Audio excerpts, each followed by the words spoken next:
Welcome back to Mumford Restoration. We're showing you some of the items we're working on in the shop. We want to invite you to go to our YouTube channel or go to our website, mumfordrestoration.com, and let us know what we can restore for you. So today we have a really cool set of curly maple furniture, but the news on this is that this is brand new furniture that has just been constructed by a professional woodworker.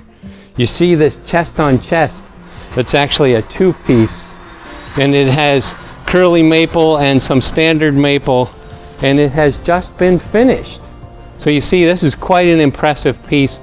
A very skilled woodworker. It had some edges that had to be corrected, so we refinished this piece, and then we tarnished all the hardware so that it looked as an older piece and not too shiny of brass.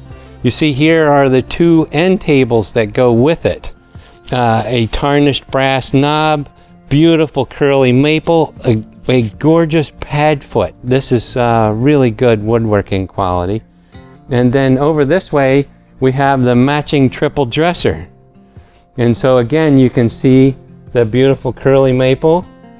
There's some curly maple in the drawers, and you see the selection of wood. Again, the tarnished hardware. And then a beautiful top. Again, now this is brand new furniture, just constructed in this past 6 months. And we have done the staining, finishing, and tarnishing of the hardware.